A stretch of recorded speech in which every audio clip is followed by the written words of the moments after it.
qui est délimitée par le fameux dôme, cette fameuse ceinture énergétique qu'on appelle ceinture de Van Allen, il y en a même 2. Il en a parlé, Mike, le platisme. Bien sûr, bien sûr. Et on est entouré par ce fameux mur de glace. Donc ça, tu y crois, toi aussi? Ah, mais bien entendu.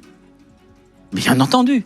Puisque au-delà de ce mur de glace, il existe des civilisations qui sont des civilisations exogénèses, ayant des intelligences particulières, qui sont et sous une forme physique et sous une forme énergétique. Mais pourquoi tu penses qu'on nous cache tout ça, Patrice? Moi, c'est le sujet que j'ai pas réussi vraiment à bien comprendre avec. Parce que si on t'explique, si on te dit la vérité là-dessus, eh ben on est obligé de te dire la vérité sur tout.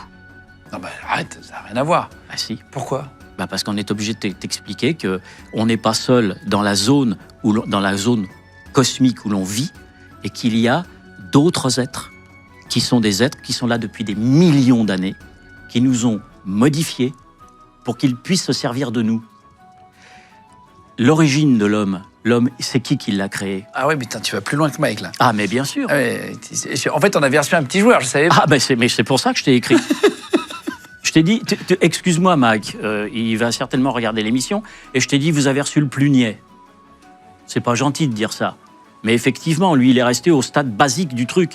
Pourquoi il nous cacherait ça? C'est ça que c'est pas clair, tu vois. Et j'en parle très librement. Parce que cacher ce genre de choses, c'est cacher la vérité. Et quand tu as accès à la vérité, tu es un homme libre. Et un homme libre ne peut pas être contrôlé. Donc, on te laisse dans un univers de mensonges. Et pour quelle raison tu sais comment est réglé notre monde? Il est réglé par 4 principes. La tricherie, le mensonge, la falsification et la manipulation. Et ces 4 principes touchent 4 domaines. La science, l'histoire, les religions et la politique. Et ça, c'est notre monde à nous. C'est le monde de notre incarnation. Il y a des êtres qui sont là depuis des millions d'années, à nos côtés, qui ont vu la source, la conscience créer quelque chose de vivant. Tu l'appelles Dieu, tu peux l'appeler la conscience, tu peux l'appeler la source, tu peux l'appeler d'un autre nom, comme tu veux. On l'appelle Dieu, la création, le créateur. Nous sommes issus de ça, et à la base, cette création, elle a reçu une particule divine qui se loge dans notre âme. L'âme n'est pas à l'intérieur de nous. L'âme, c'est ce qui nous entoure. Quand les Américains sont allés en Irak, sais-tu ce qu'ils ont fait? Leur première opération, quand ils sont rentrés à Bagdad, ils sont allés dépouiller les musées pour aller piquer les artefacts et des documents rares. Parce que à Bagdad, il y a des couloirs qui relient le mont Bucégi. Qu'est-ce que c'est que le mont Bucégi? Alors, c'est une énorme cavité qui a été découverte. Ça, c'est une théorie du complot? Ça existe non. officiellement d'après les chercheurs? Ah bah non, non, c'est surveillé 24 heures sur 24 par 3 armées du monde, hein, quand même. Hein. Donc, c'est qu'il y a quelque chose là-bas, hein, quand même. Hein. Mais donc ça, c'est officiel? Ah, mais bien sûr. Ou c'est complotiste? Mais non, c'est officiel. D'accord. Donc, qu'est-ce qu'il y a dedans? Eh ben justement, ça, on va pas te le dire. Mais des équipes qui ont pénétré dans cette grotte ont eu accès à des événements un peu particuliers. Ils ont découvert un or monomoléculaire, des trucs qui n'existent pas dans notre monde, des informations, des choses techniques qui ne nous sont pas connues. Tu lis les ouvrages de Zecharia Sitchin, il en parle là-dedans. Il y a eu des enquêtes. Les Israéliens sont allés là-bas, les Américains sont allés là-bas, les Roumains gardent... Je te dis, c'est gardé 24 heures sur 24. Le mont Bucégi en Roumanie. Après que les Américains aient fait la guerre et qu'ils aient pris et piqué des trucs, probablement, je n'en sais rien. Parce qu'il y a des tablettes, il y a des secrets, il y a les manuscrits de la mer morte, etc. Des choses qui ne doivent pas être révélées et qui, à un moment donné de notre civilisation, doivent être cachées parce que ce n'est pas l'heure de les révéler. Et il vaut mieux que ce soit dans un coffre au 17e sous-sol d'un bâtiment que exposé dans un musée. Que la zone où l'on vit, où vit l'homme adamique, les êtres humains... Alors c'est quoi l'homme adamique, tiens? Et après, on parle de marcher sur la Lune. Mais c'est quoi l'homme adamique? C'est celui qui s'oppose à l'homme de parthénogenèse. Explique-moi si tu veux bien, explique-nous la différence entre les deux. D'après toi. L'homme adamique est issu d'une source initiale. C'est la création divine. Donc toi, t'es quoi? Je suis un humain, un homme adamique. T'es adamique? Oui. D'accord. Donc ça, c'est les humains, on va dire, classiques. Voilà. Parce qu'il y a les reptiliens aussi. Mais parmi eux, il y a des gens qui sont infiltrés par des civilisations exogénèses. Alors ça veut dire quoi, exogénèse? Qui vivent en dehors de notre monde, au-delà du mur de glace. Des extraterrestres, quoi. Ou des ultraterrestres. Avant de terminer, parce qu'il y a vraiment beaucoup de sujets, les reptiliens. C'est un sujet dont on entend beaucoup parler aussi, comme quoi certains êtres humains ne seraient pas comme nous. J'avais vu ça sur des présidents de pays étrangers, comme quoi ce seraient des reptiliens. Donc, qu'est-ce que ça veut dire exactement? Est-ce que toi tu y crois? Et qu'est-ce que tu en penses? Est-ce que tu peux nous donner un peu d'infos? Je vais te donner une info. Tu connais le club de Davos, le forum de Davos. Le forum de Davos. C'est une organisation qui a été fondée par M. Klaus Schwab, qui aujourd'hui n'en est plus le président. Il a été remplacé par le président de Vittel. Mais bon, ce club de Davos réunit les plus grandes fortunes du monde. C'est eux qui dictent la politique économique mondiale. Pas tout seul, hein. Il y a BlackRock, il y a le CFR, il y a le Bilderberg Group, tu as plein de... D'accord? Bon, comment expliques-tu, autrement peut-être que pour se marrer et de faire le clown, que M. Klaus Schwab ouvre une session de ce forum de Davos en costume de mage noir? C'est pour se marrer? Il invite comme ça les plus grandes fortunes du monde, puis il arrive à la tribune en costume de mage noir. Je me dis que peut-être cette personne a des contacts avec des intelligences exogénèses, peut-être même qu'il est infiltré par ces intelligences exogénèses. Alors tu vas dire... Qu'est-ce que c'est exogénèse? Rappelle-nous. C'est ce qui ne fait pas partie de notre monde adamique.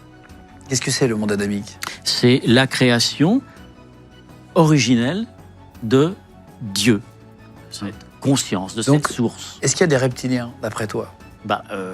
Oui, bien sûr. Bien sûr. Il y a des Dracos, il y a des Pléiadiens, il y a des Arcturiens. Parce que tu dis qu'on va changer de dimension, je voulais juste comprendre ça. Ah oui, de dimension énergétique. On a quitté l'ère des poissons, qui avait son énergie propre, dans laquelle sont nées les 4 grandes religions, et on va passer dans l'ère du Verseau. Chaque période dure environ 2000 ans. L'ère du Verseau n'a pas la même vibration énergétique que l'ère du Poisson. Et nous allons rentrer dans une vibration particulière, qui n'est plus celle d'avant. Et dans cette vibration-là, dans cette énergie-là, dans cette ère du Verseau, nous allons ascensionner vers des états de conscience que nous ne connaissons pas encore. Difficile à comprendre ça. Qu'est-ce qu'il y a après la mort? Après la mort, je pense que l'âme emmène une partie de ce que tu as été, si tant est que tu aies nourri ton âme suffisamment. Mais l'âme, elle le sait. Et ton âme, elle est en toi, elle est autour de toi, et elle est alimentée par cette particule divine que l'on a depuis la nuit des temps. Il ne faut pas négliger ça, c'est très important. Qu'est-ce que tu penses de la Lune, toi? Les humains n'ont jamais marché sur la Lune. Est-ce que c'est vrai, pas vrai? J'ai aucune idée. Je pose la question. Quel est ton avis et pourquoi? Il n'y a jamais eu d'homme sur la Lune. En tout cas, toi, tu en es certain? De la façon dont on l'explique, c'est-à-dire les missions Apollo. Il n'y a jamais eu d'homme sur la Lune. Avec ça. Alors, il y a peut-être eu, si ça se trouve, possible, mais c'est des expériences militaires. Et là-dessus, clac. T'en sauras jamais rien. Montrer. Ah non, oh là là, non, il y a trop de choses à cacher là-dessus. Sur la Lune, il n'y a rien à apprendre. Hein. T'es sûr? Non, parce que j'en sais rien. La Lune, elle n'est pas habitée? Ah, tu penses qu'elle est habitée? Ah oui? Non, attends, c'est intéressant. Qu'est-ce que tu penses qu'il y a sur la Lune? Pose. Non, mais c'est pas possible. Aujourd'hui, Elon Musk fait des fusées qui sont très performantes. Sais-tu à quelle vitesse vont ces fusées qu'il envoie? Non. 60 000 km/h. Pour échapper à l'attraction terrestre, il faut un minimum de 40 000 km/h. Les fusées de Elon Musk atteignent 60 000. Donc, après, quand tu as échappé à l'attraction terrestre, il faut pouvoir envoyer ton vaisseau à 400 000 km de là. Et là, il faut atteindre des vitesses de 80 000 km/h. Pas moi qui le dis, hein, c'est les papiers de la NASA. Hein. J'invente rien, moi. Hein. Donc, 80 000 km/h, on arrive aujourd'hui à atteindre à peine 60 000, et en 1969, ils avaient déjà la technologie pour atteindre plus de 80 000 km/h. Allons. Pas sérieux, ça. Il n'y a aucune mission Apollo qui est allée sur la Lune. Aucune. Ni la 11, ni la 17. Je pourrais même te faire un gag là-dessus, mais je ne sais pas si on va avoir le temps, c'est dommage. Je t'aurais fait un gag, ça t'aurait vraiment fait marrer. Attends, moi, je suis chaud pour un gag. Hein. Si tu me proposes un gag, je pense que Mais oui, mais ça dure au moins 3 minutes. Hein. Ah oui, c'est quoi? C'est une conversation entre Léonid Brejnev et Richard Nixon. Qui a existé ou pas? Ah non, c'est une vanne, c'est une blague. C'est une blague. Mais il y a un fond de vrai. Allô, président Nixon. Леонид Брежнев à l'appareil. Здравствуйте, господин президент. Как у вас дела? Все хорошо? Молодец. Отлично. Dites-moi, président, je me permets d'appeler vous pour vous féliciter. Vous êtes très très fort. Vous avez réussi à téléphoner du bureau ovale à l'homme sur la Lune 400 000 km. C'est extraordinaire. Vous aviez assez de baudes pour envoyer le signal? Dites-moi, c'est pas un mensonge, j'espère. Nous avons vu aussi que vous avez envoyé astronautes sur surface lunaire pour jouer au golf. C'est extraordinaire. Mais la balle, elle est restée par terre, elle ne s'est pas envolée. Что вы говорите? Ah, vous aviez plombé la balle. Ah oui, bien sûr, c'est normal. Et nous avons vu aussi, président, que vous avez envoyé grosse voiture, Jeep lunaire. Comment vous avez fait pour mettre grosse voiture dans petit module lunaire? Il y avait la place? Comment vous dites? C'était pliable. Ah, la voiture était pliable. Ah, mais même pliable, ça prend de la place. Vous avez fait comment pour loger tout ça? Что вы говорите, président? В багажник, dans le porte-bagages. Vous êtes très ingénieux. On n'aurait pas pensé à mettre la Jeep lunaire dans le porte-bagages du LEM. Mais dites-moi, président, pourquoi vous n'avez pas été encore plus loin? Vous auriez dû envoyer un cow-boy sur la Lune, avec vache lunaire plombée.